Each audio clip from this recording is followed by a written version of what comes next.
T'es ici, t'es souverainiste, j'imagine? Ouais, je suis souverainiste, ouais. T'es indépendantiste? Bien sûr. Vous êtes souverainiste, j'imagine? Oui. T'es souverainiste, j'imagine? Oui. Oui. Moi, j'ai 26, mais un petit peu plus jeune, de 18 à 22, il y a vraiment une montée de souverainisme qui se passe. Un nouveau sondage confirme une remontée des appuis à l'indépendance du Québec auprès des jeunes électeurs. Le coup de sonde Crop La Presse révèle que 56 % des répondants âgés de 18 à 34 ans se montrent favorables à la souveraineté. Quand on a vu les sondages, les gens ont douté beaucoup d'une part, puis on a été plusieurs à essayer de comprendre pourquoi est-ce que cette génération-là, soudainement, devenait autant indépendantiste. Imaginez 95, si ça avait été démultiplié par les médias sociaux numériques, ça aurait été extraordinaire. Avant tout, je pense que le plus puissant, ça doit être les vibes. Je pense que les grands intellectuels et économistes peuvent nous faire tous les autres arguments, mais sans vibes, ça va pas arriver. À la prochaine fois, je crois en nous j'ai la foi. On fait des chansons pour te donner espoir. Et pour gagner, tout ce qu'il faut, c'est y croire. OK, let's go tout le monde, c'est chaud! Cet été, 2 sondages ont révélé une montée importante de l'appui à la souveraineté du Québec chez les jeunes. Et à l'automne, un nouveau coup de sonde est venu calmer les ardeurs, même si le soutien demeure fort chez les 18 à 24 ans. Mais chose certaine, les jeunes souverainistes se font entendre. De plus en plus présents sur les réseaux sociaux, ils diffusent du contenu à leur image et cumulent des centaines de milliers, parfois même des millions de visionnements. Des créateurs numériques très suivis affichent eux aussi ouvertement leurs couleurs indépendantistes. Moi, c'est Mounir Kadouri, je suis le créateur de la chaîne YouTube Maire de Laval. Bonjour, Maire de Laval, reporter spécial. On s'en va à Concordia. Aujourd'hui, la loi 96. Il y a des gens qui ont des grandes plateformes qui déjà ont donné leur adhésion à l'indépendance. Le YouTuber Maire de Laval. Shaheen, qui fait des tournées partout à travers le Québec. On rentre au Québec! Cocotte, qui est à l'international, qui dit « Le Québec va être un pays ». Québec, ça va donner un pays un jour.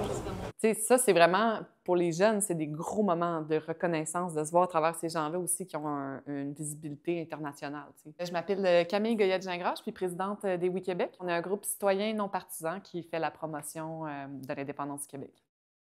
Le genre de contenu qu'on voit sur les réseaux sociaux de ces jeunes-là qui font un engagement indépendantiste, c'est vraiment inspiré des tendances, fait que les trends sur TikTok.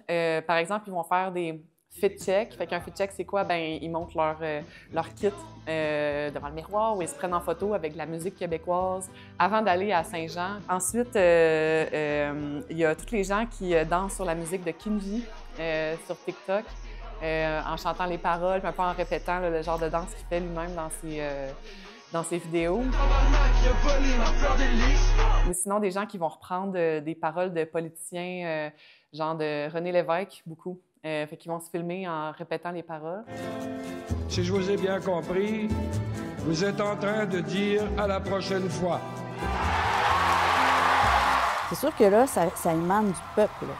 Ça émane des citoyens, des jeunes. Ça émane pas nécessairement des partis. Mireille Lancette, je suis professeure titulaire à l'Université du Québec à Trois-Rivières en communication politique. Advenant qu'il y a un référendum en 2026, là, est-ce que la communication serait différente sur les réseaux sociaux que hors des réseaux sociaux par les partis? On peut imaginer que les partis souverainistes, les gens qui s'intéresseraient à la souveraineté, puissent demander à des influenceurs, des influenceuses de mettre de l'avant ces questions-là. On pourrait mobiliser des influenceurs dans le cadre d'une campagne d'appui à la souveraineté.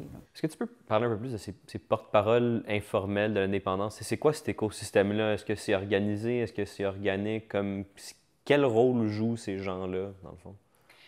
Il faut faire le parallèle avec l'élection de 95 puis l'écosystème médiatique de l'époque aussi, où c'était beaucoup plus facile, je pense, pour les organisations de décider de certains porte-paroles officiels puis d'avoir une forme de structure par rapport aux messages qui étaient lancés dans l'espace public. Mais avec la déconstruction des canaux de communication via les médias sociaux, ça permet à n'importe qui de devenir un porte-parole d'une cause ou de s'exprimer sur un projet. Aujourd'hui, on célèbre tous les Québécois! Le 23 juin dernier, le parc La Fontaine à Montréal accueillait la 4e édition de la Saint-Jean citoyenne et indépendantiste des Oui Québec. Pour moi, le mouvement indépendantiste qui va réussir est lui qui va être porté par l'amour. Environ 5000 personnes, surtout jeunes, s'y sont rassemblées. Je suis allé à leur rencontre. C'est qui les nouveaux symboles, selon toi, du souverainisme? Ben là, évidemment, ça va être Kinji. Moi, il y a Kinji, je pense, qui va venir ce soir, justement, qu'on voit vraiment beaucoup sur les réseaux sociaux. Et c'est quoi chez Kinji qui t'allume? J'adore sa musique et j'adore son mindset. Musique indépendante, Québec indépendant. Faites du bruit pour Kinji et LB66! Je sais pas Kinji, je reste la way. Voici la bonne. Pour tout le monde, on fait écouter. Moi, là, si y a un référendum, je fais un fou concert, je pense. Pour vrai, hein? Quand je vous dis, le concert, il va être légendaire. Le troisième référendum, je pense que ça va être 100% sur les réseaux. C'est la façon la plus facile d'avoir des vues puis de se faire entendre. Voilà, ouais, juste, il y a aussi un aspect rassembleur, même si c'est genre, t'es tout seul sur ton téléphone en train de le regarder, c'est des nouveaux référents que les gens, entre eux, ils ont après. Je trouve que ça va jouer une place, je pense. Ici, un référendum dans 1 an, 2 ans, c'est quoi le rôle que tu penses que les réseaux sociaux vont jouer là-dedans? Le partage. Ça, je pense que c'est l'impact que les réseaux sociaux ont. Ça permet de partager l'information super rapidement. C'est sûr que ça va jouer un immense rôle puis que les médias sociaux vont être la première chose qui va influencer la décision, selon moi, des jeunes surtout. Depuis comme les 2 dernières années, c'est fou. Juste sur TikTok, le nombre d'édits. Est-ce que c'est une trend ou ça va rester? Tu as fait un documentaire cet été, Les nouveaux souverainistes. Tu disais en documentaire que tu le sens depuis un certain temps, qu'il y a une ferveur souverainiste chez les jeunes. Est-ce que tu peux expliquer ce sentiment-là que tu avais puis depuis quand tu l'avais? Tout ça a commencé après les élections de 2022. Je pense que le PQ a quand même ramené l'idée de l'indépendance de l'avant pendant cette campagne. Puis je pense que ça a résonné beaucoup sur Internet, particulièrement sur Reddit. Puis là, au début de 2025, cette année, ou même, je pense, l'année dernière, je voyais de plus en plus de montages nostalgiques sur la période référendaire, puis qui reprenaient les codes de TikTok de ce moment-là. Donc, c'était pas quelque chose qui s'inscrivait à part de tout l'écosystème TikTok. Puis là, j'étais comme, OK, il y a définitivement quelque chose qui se passe. C'est la beauté d'avoir un mouvement qui est plus décentralisé, c'est que le message est moins léché. C'est moins les codes. C'est sûr, la pression médiatique de l'Assemblée nationale fait en sorte que les partis doivent vérifier, ils doivent canner ça, là, chaque message pour être sûr qu'il n'y a rien qui dépasse.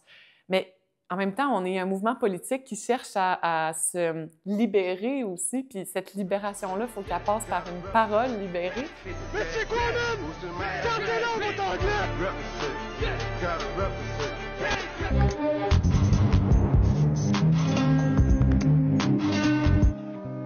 Si proche du pays. Ce qui est intéressant dans le discours actuel, c'est que les jeunes semblent vouloir faire la souveraineté autrement, pas en opposition à Ottawa, mais par un intérêt de fierté, en lien avec la culture, en lien avec la langue, en lien avec une fierté de l'identité québécoise, mais pas nécessairement juste pour être pas d'accord avec Ottawa ou se dire qu'on est des victimes d'Ottawa, etc. C'est pas tant une haine du Canada puis le fait qu'on se fasse ostraciser par le Canada, mais plus une fierté qui ressort. Ça, je suis contente. On voit pas une agressivité, on voit pas de la colère, c'est vraiment juste la joie qui ressort, puis je trouve ça vraiment le fun. Si je suis pas le souverainiste le plus aguerri, là, je suis conscient pour la nuit des longs couteaux, toutes ces affaires-là, mais c'est pas quelque chose que... C'est pas mon combat de tous les jours à moi, mais quand ça va être le temps de voter, je vais voter oui, par exemple. Ce mouvement-là, il est à droite, il est à gauche, il est au centre. Je pense qu'il rallie tout le monde, puis ça, je trouve ça important que ça soit véhiculé par les réseaux sociaux. Je crois pas qu'on va être dans un univers de personnes symboliques pour le prochain référendum. Je pense plutôt qu'on va se retrouver avec une très grande quantité de personnes qui parlent à leur petite communauté. Je pense que l'Internet va jouer un rôle central dans la prochaine campagne référendaire.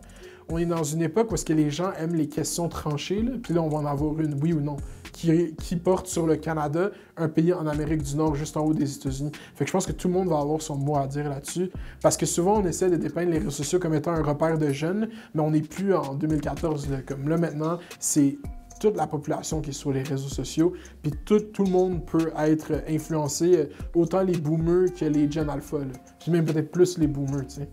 Donc, ça va être intéressant de voir comment on pourrait mobiliser ces influenceurs-là, très populaires sur TikTok, pour aller chercher les plus jeunes, mais les plus jeunes aussi qui sont en mesure de voter. Mais là, ça pose aussi la question sur est-ce que les jeunes ont tendance à moins voter? Donc, comment on va faire aussi sortir le vote de ces jeunes-là pour qu'ils aient aux urnes, qu'ils aient voté, qu'ils soient là lors du dit référendum. Là. Il faut d'abord que le PQ soit élu. On va voir 1 an, hein, c'est encore long en termes électoraux. Là.